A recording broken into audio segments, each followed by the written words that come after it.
Am I the a hole for siding with my half-sister by saying if I were in her shoes, I don't think I'd want anything to do with Dad either? I'll try to explain this as clearly as I can, though emotions are high and it's hard to stay neutral. I'm 18 years old, the youngest in my family. I have four full siblings, ages 23, 25, 26, and 28. We all grew up together in what, on the surface, looked like a pretty average family. Except, there's someone who was missing from the very beginning. Our half-sister. She's 33 now, and none of us really knew her. We grew up hearing vague mentions, soft silences, or uncomfortable changes in subject when her name came up. She was born when my dad was with another woman before he met my mom. When she was about 4, my dad married my mom. And that was the last time he saw her, because her mom kidnapped her and fled the country. Apparently, there was a huge mess around that time. Legal action, police involvement, even a lawyer or two. My dad did try for a few months. That's what I've been told. But after that, he just stopped. He didn't hire a private investigator. He didn't launch campaigns or speak to the media. He didn't even mark her birthdays publicly or do anything that kept her name alive in any kind of search. He just moved on. Married my mom. Had more kids. Built a life without her. But not everyone let go. My dad's siblings, my aunts and uncles, never fully accepted his decision to stop looking. They respected his grief, I think, but couldn't understand how he could go so numb. They quietly kept looking. For decades. Nearly 30 years later, they finally found her through social media. She had resurfaced online, living her life. She had changed her name. She had gone to school. She had a career. She wasn't lost anymore. And, it turns out, she had found us first. She had seen pictures, posts, old family photos. She knew what we looked like, what our birthdays were, what schools we'd gone to. But what she didn't find was any sign that my dad had been looking for her. There were no posts saying, "I miss you." No news articles. No updates. Just silence. So when my aunts and uncles finally messaged her, hoping to reconnect, her answer was clear and sharp. "Please respect my wishes and leave me alone. I do not want contact with my biological father or his family." That should have been the end of it. But it wasn't. My siblings took it hard, especially my 26-year-old sister. She had grown up fantasizing about having a big sister, someone wiser, someone to bond with.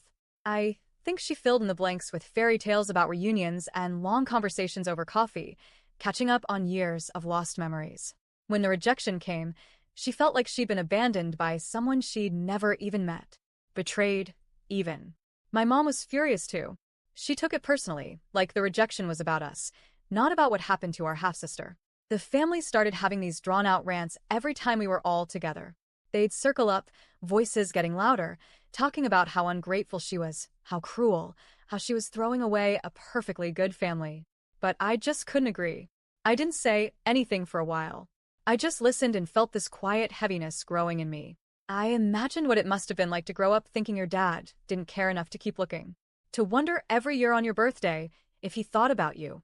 And then, years later, to finally find him, only to see he had a new family, a happy life, and had apparently moved on without you. I don't know if I could forgive that either.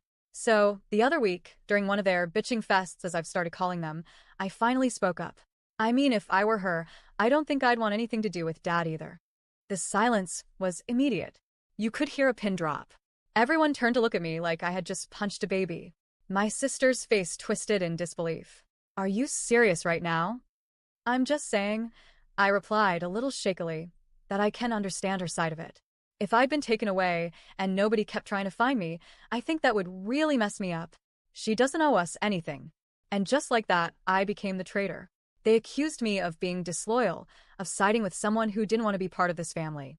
They said I should stand with the people who have always been there for me, not the stranger who wants nothing to do with us. My mom told me I had no idea what it was like back then, that I was too young to understand how much pain my dad went through. My siblings piled on, saying I should be supporting them, not her.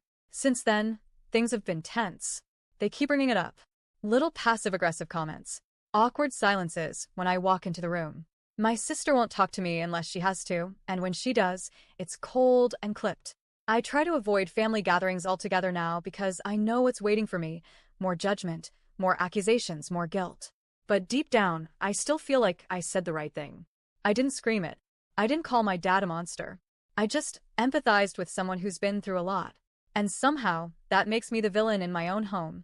So, am I the a-hole for saying if I were in my half-sister's shoes, I probably wouldn't want anything to do with Dad either? Because, honestly, I don't think I am. But my whole family seems convinced otherwise.